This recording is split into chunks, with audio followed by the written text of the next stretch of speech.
My name doesn't matter. What matters is that I survived, and that survival feels less and less like a blessing the longer I remember what happened. For years, I worked as a maintenance contractor for a government facility hidden beneath the Appalachian foothills. I was never told who owned it. Black SUVs were the only constant. I didn't ask questions. You don't when the paycheck has more zeros than your conscience.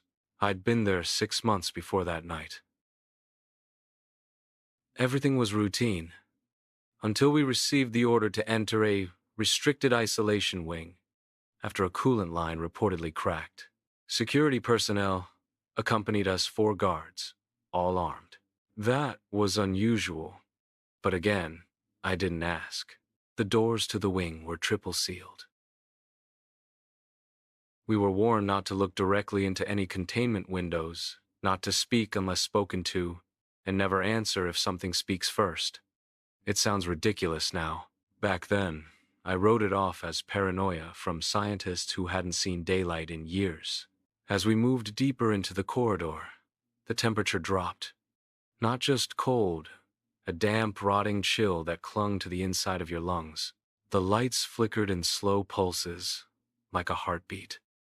We stopped at a massive steel door, marked SCP-049. No other information. Just that number. One of the guards whispered under his breath, "The doctor." Another shot him a warning glare. The supervisor told us to wait while access was engaged. But as the guards keyed the lock, a voice drifted through the thick metal. A voice that sounded too calm, too polite, too close. "My children, how long must I languish in confinement? Have you come to grant me passage?" My stomach twisted. It wasn't yelling. It wasn't angry. It sounded disappointed.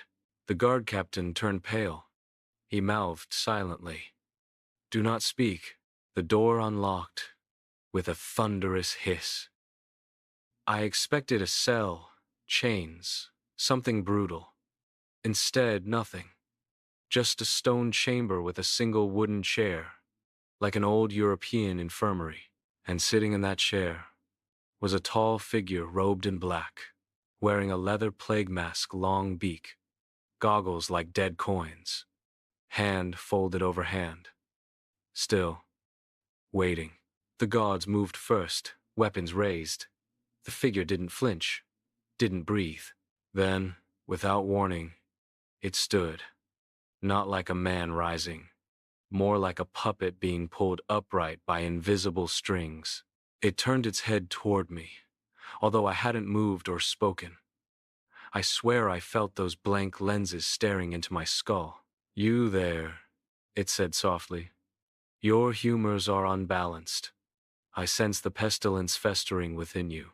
My knees nearly buckled. I didn't know what to do. Run? Cry? Scream? The guards shouted for it to return to the chair. It raised one hand slowly, like a lecturer silencing a class. What happened next is burned into me forever. A guard stepped forward, yelling. The figure touched his shoulder, barely a brush, and the guard collapsed instantly, his body convulsing, eyes turning glassy as if his soul evaporated.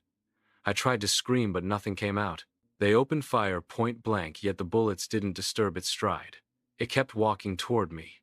"Do not fear. I shall cure you." I broke. I stumbled backward, slipping on the slick concrete.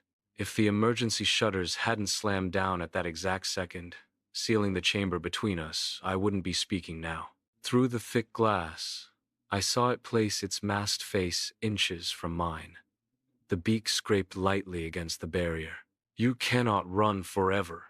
The pestilence clings to you." Its voice sounded almost compassionate, like a doctor reassuring a dying patient. The lights cut out. Alarms blared. Someone dragged me away. I don't remember who. I just remember waking in a quarantine room, my clothes burned, my contract erased, and a warning. "You never speak of this. Ever." That was 5 years ago. I haven't slept a full night since. I checked the corners of my room. listen for footsteps in the hallway. Sometimes I swear I hear breathing behind the door, slow, careful, waiting. Sometimes I dream of gloved fingers brushing my face.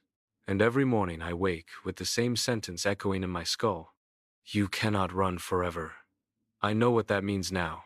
The cure is coming for me.